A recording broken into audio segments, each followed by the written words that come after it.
Hey everyone, Simon here with a very quick update. A lot of you have been asking me, what about Vladimir Putin's chart, right? So the leader of Russia, what's going on, and can we see anything in the chart that may potentially give us some insight into what's happening? So this is the chart as I have it. For I made it 9:31. The standard time is 9:30 that's given.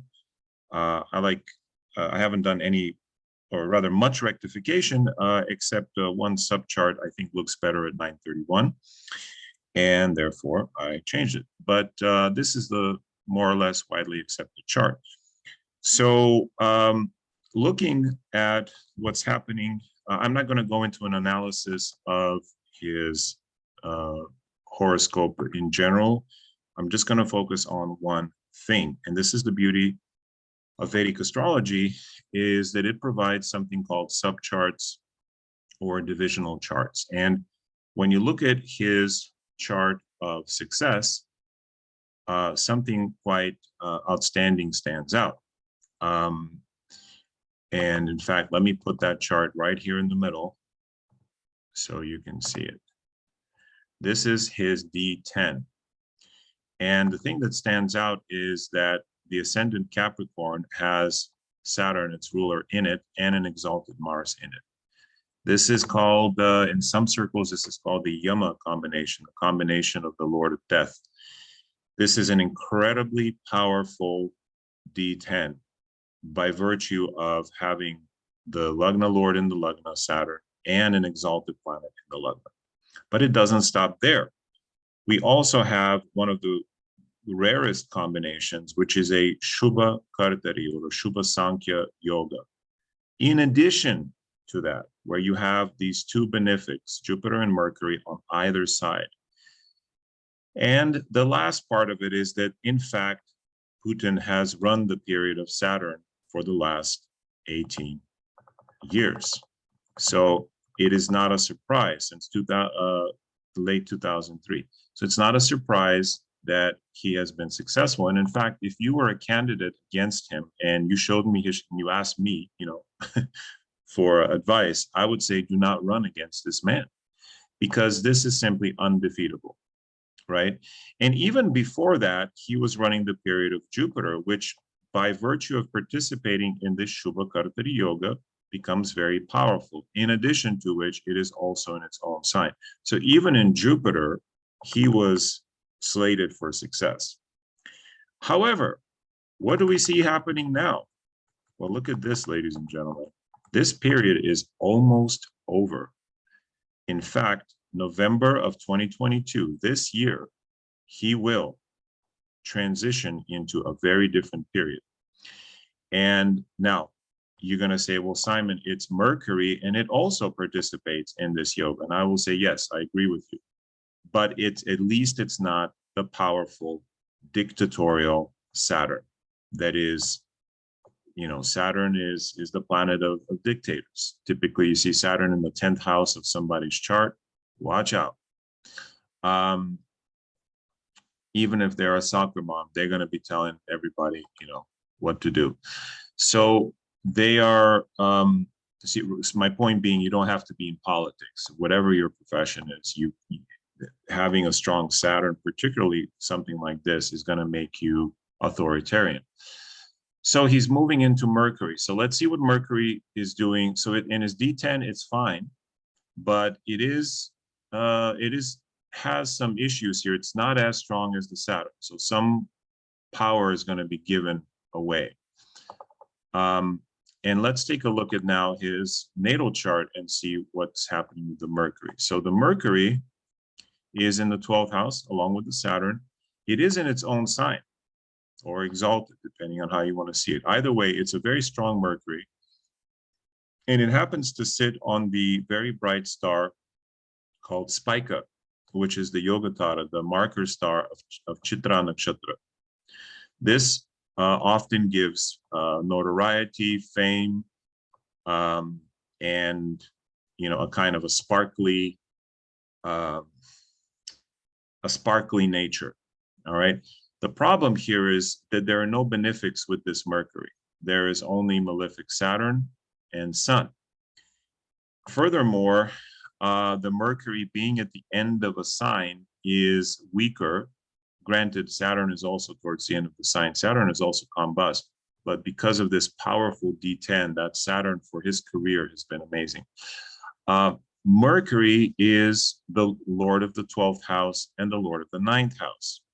So it loses, it's still a good planet for this ascendant, right? It's a friend of the Lagna, but Saturn is the Raja Yoga Karaka. Saturn is probably the most powerful planet for a Libra ascendant because it owns a Kendra and a Trikona house.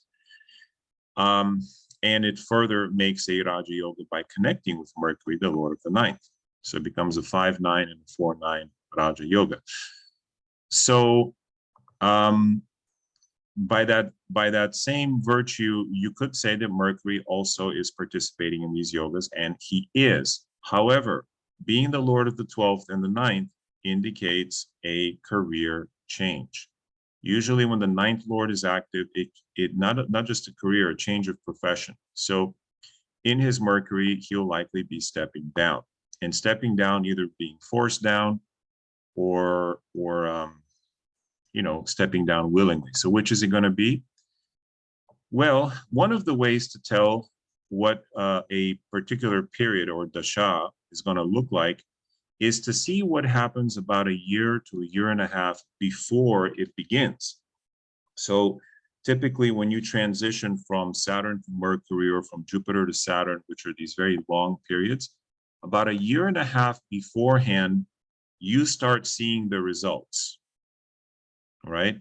So what's happened is we've seen him make a series of decisions over the last 6 months or so that have been leading to his self-undoing. I mean, I would say this even if you were my client. Think about it.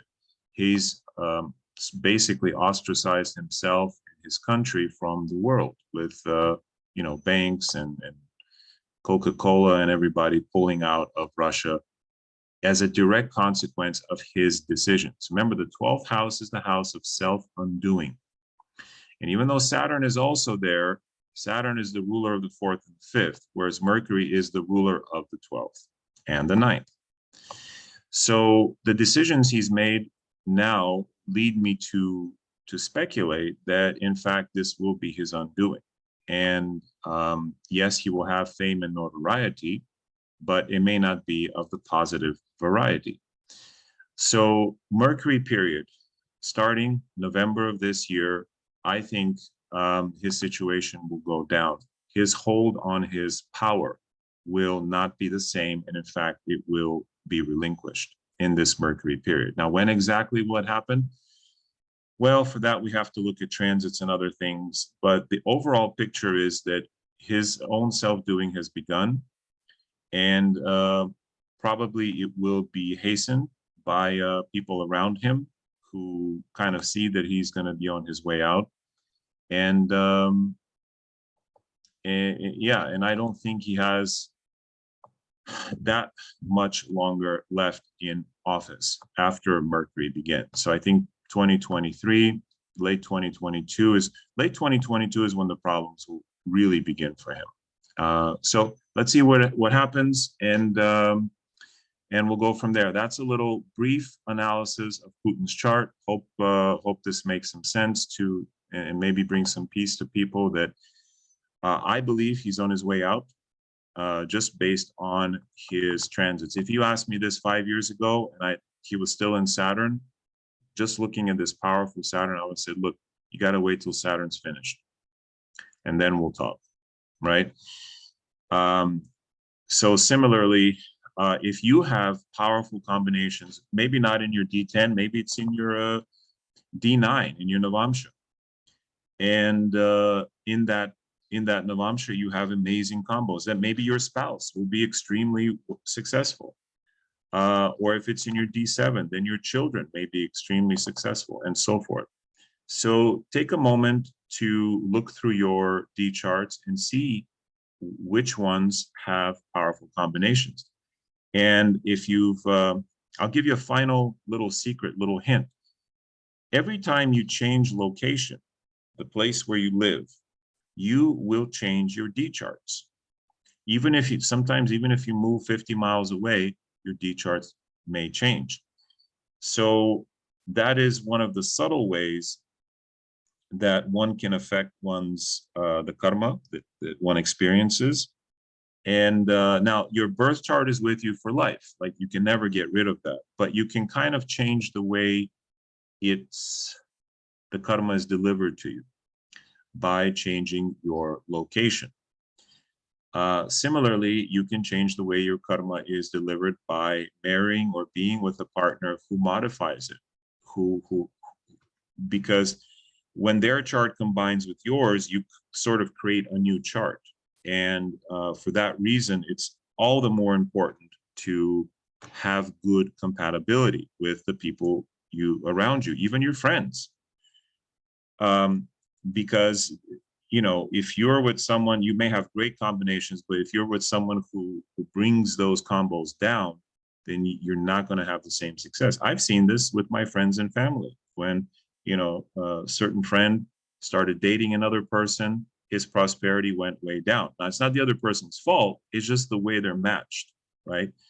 So we are doing a class called Divine Love. This is my big class of 2022, my only class of 2022. And if you want to join, there's still some slots available. More info on that below. And we'll see you guys in the next one. Namaste, everyone.